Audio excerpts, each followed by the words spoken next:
The observation dome atop Outpost Zeta-9 buzzed with nervous energy as Jack Cooper strode through the docking bay airlock. Commander Vextil's compound eyes tracked the human's movements with a mixture of fascination and unease. Unlike the graceful, deliberate movements of most spacefaring species, Cooper walked with a casual swagger that seemed almost primitive. "Scan complete, Commander," chittered Lieutenant Kazar, mandibles clicking anxiously. The human's internal temperature registers at 37 standard units, nearly hot enough to denature proteins in our biology. Vextil's antennae twitched. Is it carrying weapons? None detected, though its skeletal density suggests natural offensive capabilities. Most concerning is the radiation signature. The creature appears to have weathered multiple stellar events that would be lethal to our kind. Cooper reached the reception area, where a diplomatic drone waited to establish first contact protocols.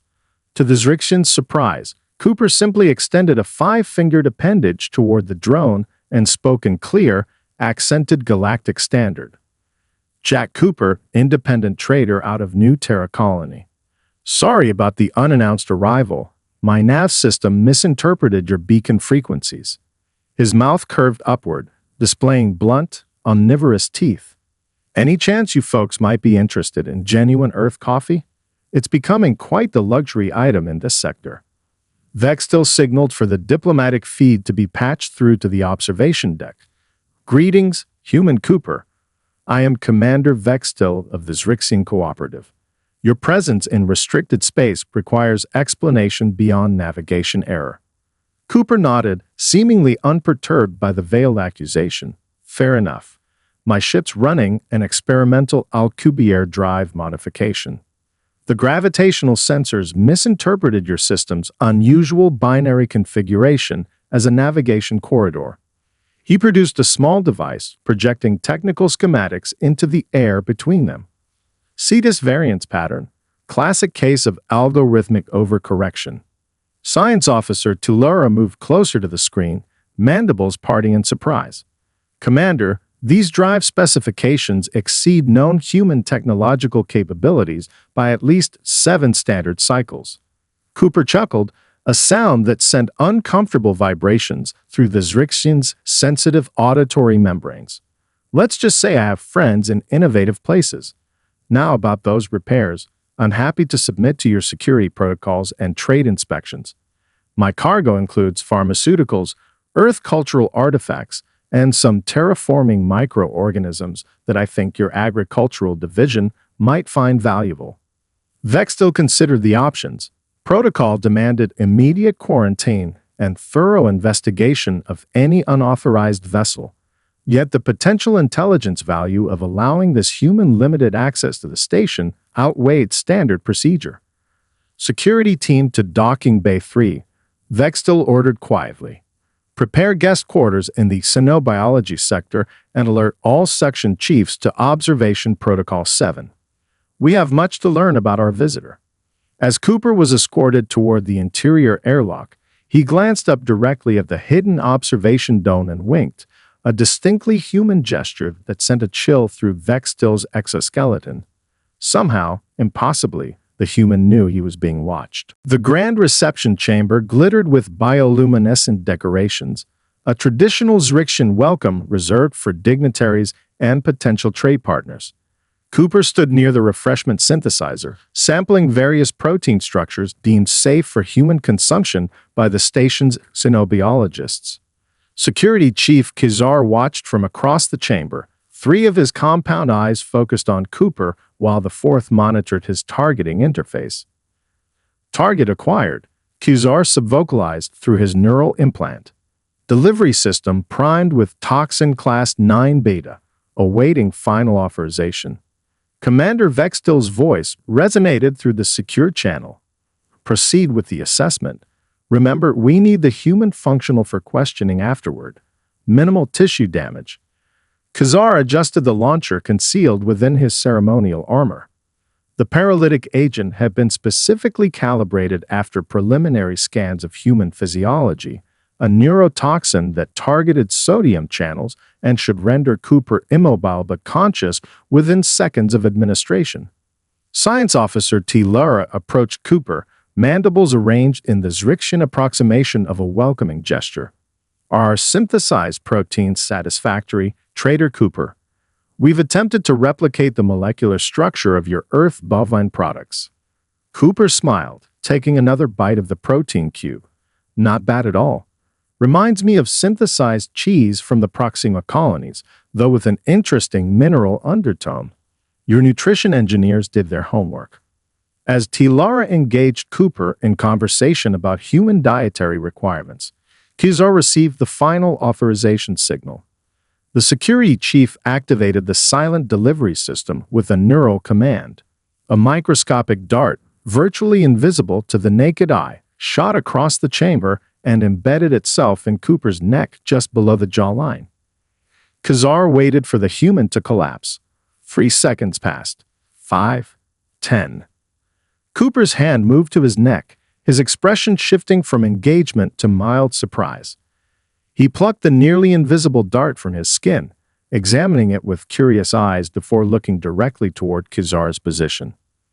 "Then most disturbing of all," Cooper laughed.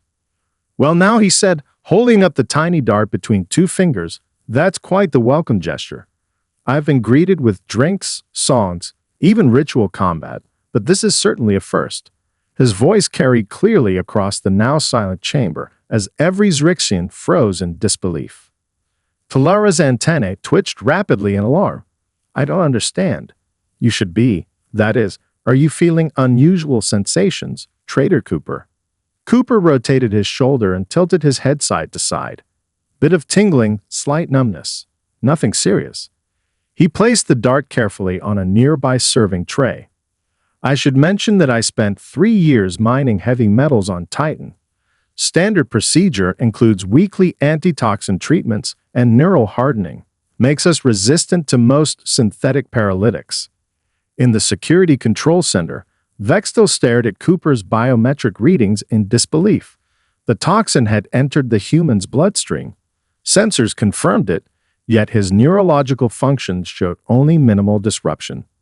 The dose should have instantly paralyzed a being 3 times Cooper's mass. "Fascinating," Tulara whispered, scientific curiosity overriding her diplomatic programming. "Your species possesses natural defense mechanisms against neurotoxins." "Natural and enhanced," Cooper replied, accepting a new beverage from a serving drone. "Earth's an interesting place. We evolved alongside thousands of venomous creatures. What doesn't kill us?" He raised his glass in Kizar's direction with another disarming smile. "Well, you know the rest." T-Lara found Cooper in the station's commerce district the following rotation, examining crystalline data storage units at a Moravian trader's stall. She had spent 6 hours recalibrating her pheromone modulators to appear non-threatening to human sensory systems and rehearsing casual conversation patterns. "An interesting selection," she commented, positioning herself precisely 2 meters from Cooper, the distance her research suggested humans considered appropriate for acquaintances. Though Moravian crystals tend to degrade when exposed to the radiation levels your ship generates.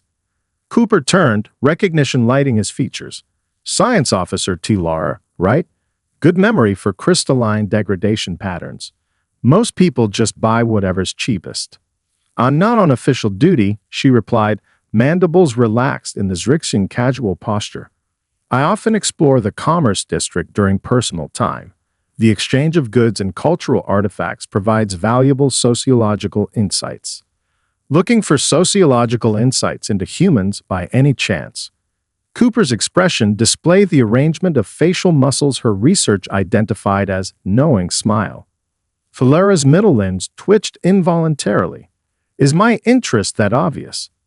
"Well, you're the 3rd Zrixian to accidentally encounter me today, but the first to actually understand what you're looking at." Cooper gestured toward a nearby nutrition dispensary. "Care to join me? I've been curious about what Zrixians consume when they're not serving diplomatically safe options to visitors." The nutrition lounge overlooked the station's central atrium, offering views of the swirling nebula beyond the reinforced viewports. Tilara watched with scientific fascination as Cooper consumed a beverage containing caffeine concentrations that would send a Zrixian into respiratory arrest. "So," Cooper said after his third cup, "are we going to discuss last night's little experiment or keep pretending it was a cultural misunderstanding?" Tilara's antennae flattened against her carapace. "I was not personally involved in the security assessment." Assessment? That's a diplomatic term for attempted poisoning. Cooper leaned forward, lowering his voice. "Look, I understand caution. New species shows up, unknown capabilities, potential threat. But there are more effective ways to gather intelligence than shooting me with outdated paralytics." The compound should have been effective. Tilara admitted, scientific curiosity overcoming protocol. "Our analysis suggested it would target neural pathways common to all carbon-based vertebrates." Cooper laughed, the sound drawing glances from nearby patrons. "Common is relative when you're dealing with Earth biology. We're from a high radiation, high gravity, chemically diverse death trap of a planet. Did you know humans regularly consume substances that would poison most sentient species? Caffeine, capsaicin, ethanol. They're not just tolerable, they're recreational." Tilara's data implant recorded everything, categorizing Cooper's claims against known xenobiological principles. "You evolved consuming toxins for pleasure. Among other survival adaptations, want to hear something that'll really scramble your threat assessment? Humans can lose significant blood volume, have organs removed, break major skeletal components, and still recover fully. Some of us voluntarily undergo these experiences for entertainment. We call it extreme sports." Tilara's compound eyes widened. "You damage yourselves intentionally for recreational purposes." Cooper nodded, taking another sip of his potentially lethal beverage. "Keeps life interesting." Speaking of interesting, he lowered his voice further. "Tell Commander Vextil that if he wants to learn more about human resilience, I'm happy to provide an authorized demonstration. These covert tests are inefficient and, frankly, a little insulting." As Cooper spoke, Tilara realized with growing unease that this supposedly primitive human had not only survived their most potent toxins, but had also completely outmaneuvered their intelligence-gathering operation. Most disturbing of all, he seemed to find the entire situation amusing rather than threatening. Admiral Drax's flagship, the inevitable conclusion, dwarfed the Zrixian outpost as it settled into high orbit. A sleek predator among the stars, its obsidian hull absorbed, rather than reflected light, a visual manifestation of the Stellar Coalition's approach to potential threats. On the station's command deck, Commander Vextil's exoskeleton vibrated with suppressed anxiety as the Admiral's holographic form materialized before him. Drax, a member of the reptilian sauric species, presented an imposing figure even in projection form. Vertical pupils narrowed as he reviewed the intelligence reports. "This human has survived 3 separate assessment protocols without exhibiting distress," Drax stated, clawed digits manipulating the data displays. "The temperature reduction to near freezing in his quarters should have induced hypothermia at minimum. He simply added insulating layers and continued his normal sleep cycle," Vextil confirmed. "Our monitoring systems recorded minimal change in core temperature." The human later mentioned something called winter camping as being significantly more challenging. Drax's scaled ridges furrowed, and the irradiated nutrient test. Tilara, present as scientific advisor, stepped forward. "The human consumed the entire meal, Admiral. Scans indicated his cellular structure actively repaired radiation damage in real time. When I questioned him later about radiation resistance, he explained that Earth's background radiation and solar exposure are considerably higher than Coalition standard. Their species evolved robust repair mechanisms." "Impossible," Drax hissed. "No sentient species evolves in such conditions." "With respect, Admiral," Tilara countered, "our xenobiological paradigms may require adjustment. Cooper has shared information about Earth that suggests it possesses environmental extremes we would consider uninhabitable, yet it produced a spacefaring civilization. The Admiral paced the holographic platform, tail swishing in agitation. We face a potential classification 9 scenario. If humans possess natural resistance to our standard containment measures, they represent an uncontrollable variable in coalition space. He turned sharply toward Vextil. I am authorizing maximum assessment protocols. Prepare simulation chamber 3. After the Admiral's projection dissolved, Vextil turned to his science officer.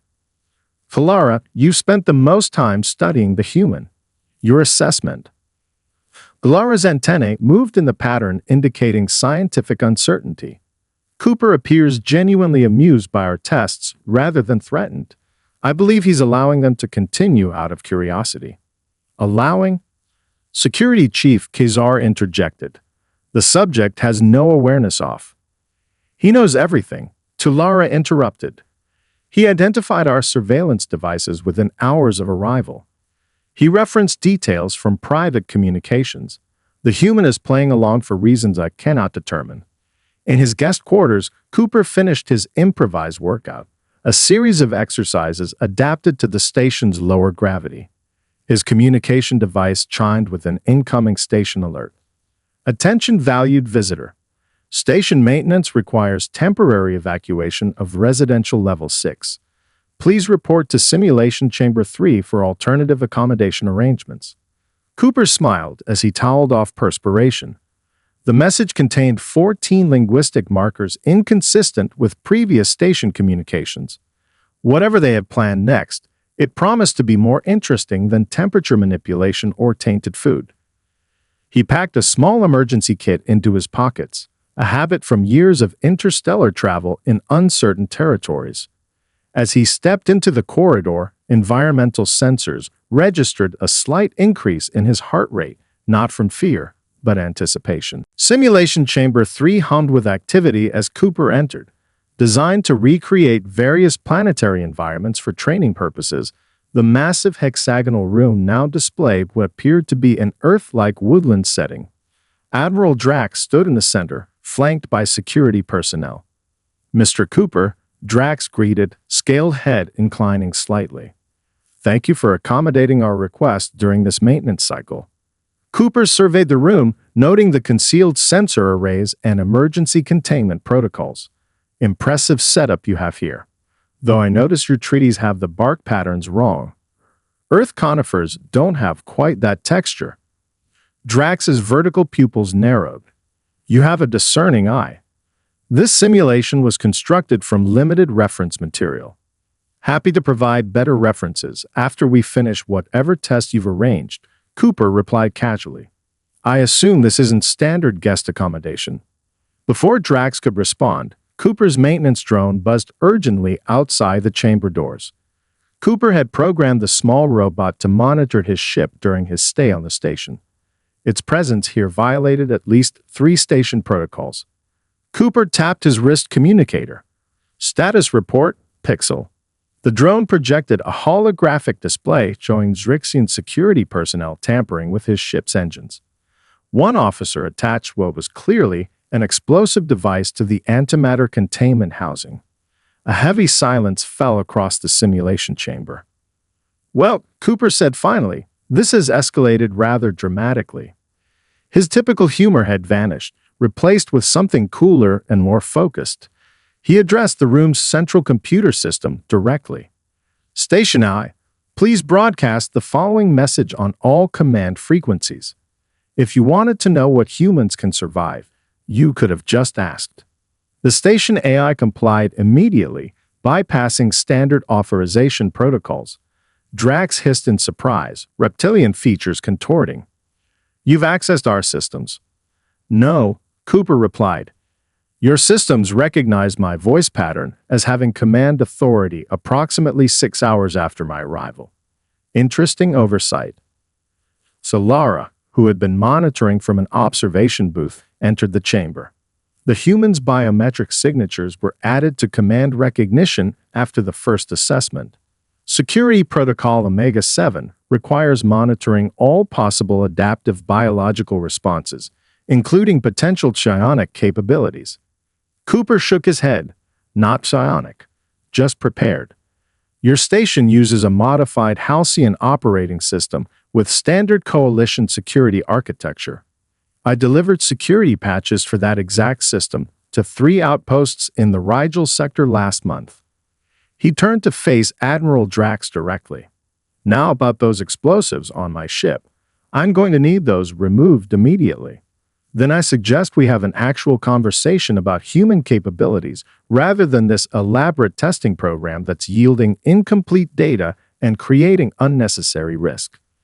The atmosphere in the chamber shifted palpably as Cooper's demeanor changed from affable trader to something altogether more formidable. Admiral, Tulara interjected, I believe we've reached the limits of covered assessment. The data suggests cooperation would yield superior intelligence. Drax considered his options, tail twitching in agitation.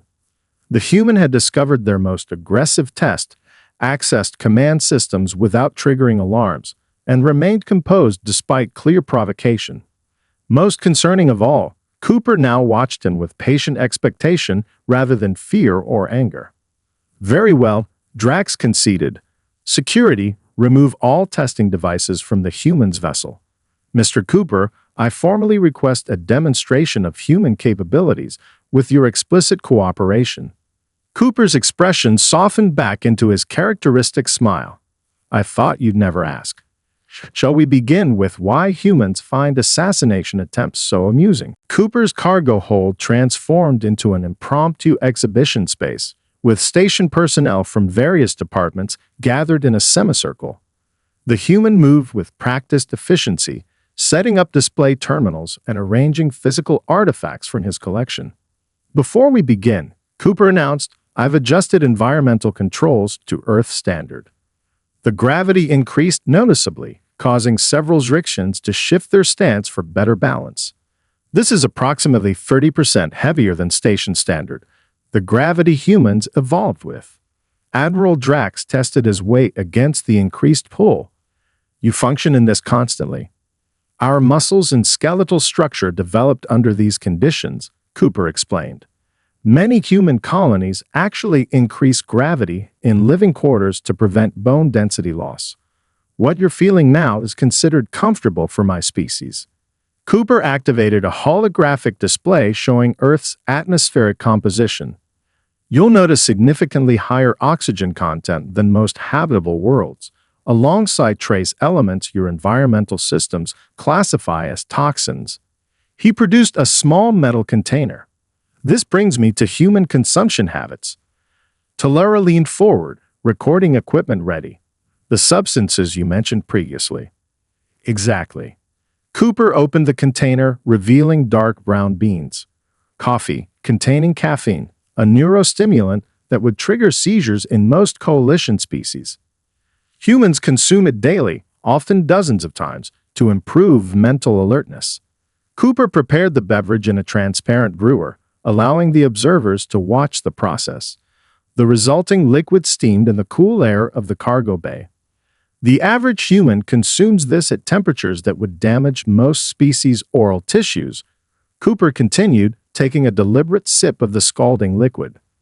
We also regularly consume ethanol, a literal poison that affects our neural functions in ways we find pleasurable. Security Chief Kizar's mandibles clicked in disbelief. Your recreational activities involve neural poisoning. That's just the beginning. Cooper navigated through his data archives, displaying videos of humans engaging in various activities. Mountain climbing without environmental protection, submersion in freezing water, competitive activities with high injury potential, deliberate exposure to solar radiation to alter skin pigmentation. The assembled aliens watched in stunned silence as humans hurled themselves from great heights with minimal safety equipment, deliberately entered dangerous weather systems, and engaged in physical competitions that frequently resulted in injury. This is recreational? Admiral Drax questioned, scales bristling. Not military training. Purely for enjoyment, Cooper confirmed. Humans crave novel experiences and sensations, even when they involve discomfort or risk. Our evolutionary history rewarded exploration and adaptation to environmental extremes. Cooper brought up medical imaging files next, displaying human biological systems. Our redundant organ functions, efficient toxin processing, and remarkable tissue regeneration developed because Earth itself is what you would classify as a death world.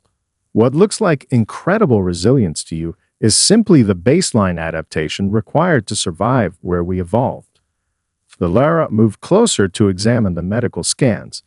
These neural pathways, they're unlike anything in our xenobiological database.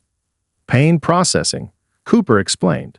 Humans can compartmentalize and override pain signals to a degree most species find impossible. We developed this alongside our problem-solving abilities. The combination allowed us to persist through injuries and environmental challenges that would stop most predators. Admiral Drax's expression had gradually shifted from suspicion to something approaching respect. These adaptations explain your survival of our tests, but not your reaction.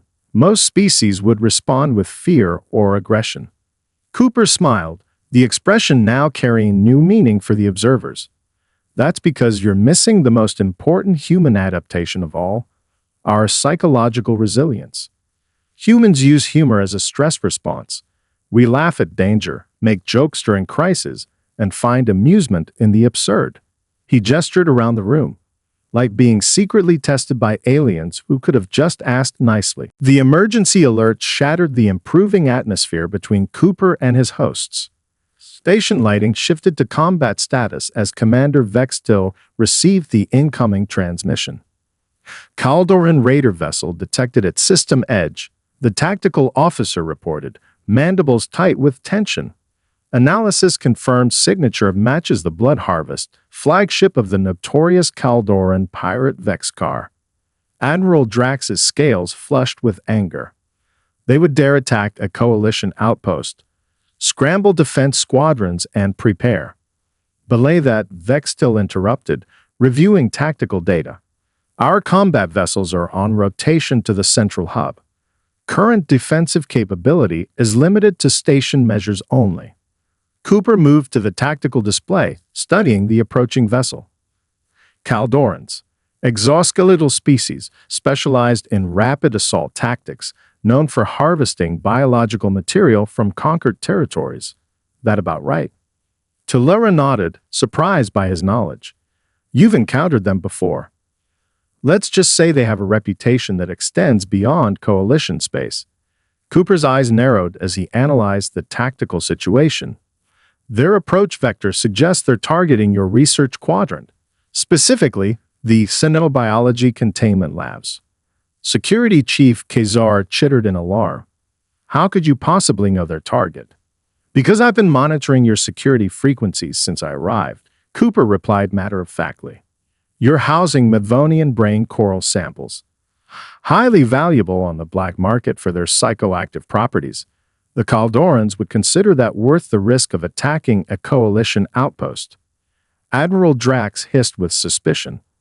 You seem remarkably well-informed about both our research and these pirates. Cooper shrugged. Independent traders hear things. Now we have approximately 26 minutes before they're in weapons range.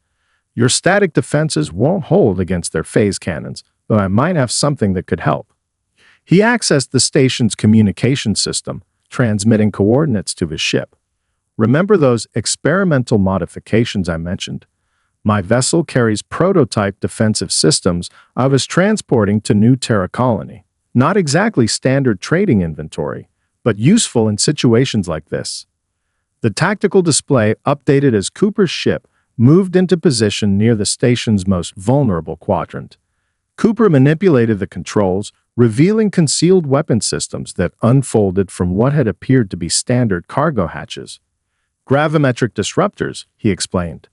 They create localized space-time distortions that play havoc with targeting systems and drive calibrations. Non-lethal, but effective at preventing precision attacks. Commander Vextil's compound eyes widened. Such technology exceeds known human capabilities by. Yes, several development cycles, Cooper interrupted impatiently. We can discuss humanity's misleading technological profile later. Right now, I need command access to coordinate with station defenses. After a moment's hesitation, Admiral Drax authorized the access. Cooper's fingers flew across the control interface, integrating his ship's systems with the station's defensive grid. The station's shields reconfigured to a frequency pattern unlike anything in standard coalition protocols. This configuration will force them to adjust their attack approach, Cooper explained. When they do, they'll pass through this gravity well here. He indicated a seemingly empty sector of space, where my ship's disruptors will create a localized distortion field. As they watched, the Caldoran vessel appeared at the projected coordinates, weapons powering up. Cooper activated his countermeasures, and the space around the raider vessel rippled visibly. The pirate ship's energy readings fluctuated wildly as its systems struggled against the invisible forces disrupting them. "Now, Admiral," Cooper said calmly, while they're destabilized. Drax gave the command, and the station's defensive batteries fired in perfect synchronization. The coordinated barrage struck with unprecedented accuracy, disabling the Caldoran ship's primary systems without destroying the vessel. Impressive tactical assessment, Drax acknowledged, watching as the disabled pirate ship drifted helplessly. You've neutralized a significant threat with minimal force. 2 weeks after the Caldoran incident, Outpost Zeta-9 buzzed with unprecedented activity. Cooper's repaired ship sat ready in Docking Bay 3, cargo holds filled with approved trade goods and official data packages bound for Earth authorities. The station's central gathering hall had been decorated with symbols representing both Zrixian culture and human achievements, marking the first official diplomatic exchange between the species. Admiral Drax stood at the ceremonial podium, his normally imposing posture softened by what might have been respect. Representatives from 7 coalition species flanked him, their presence elevating what had begun as a security incident into a historic occasion. "Trader Cooper," Drax began, formal translator amplifying his words. "The Stellar Coalition acknowledges the service rendered during the recent incursion. Your tactical assistance preserved irreplaceable research and personnel."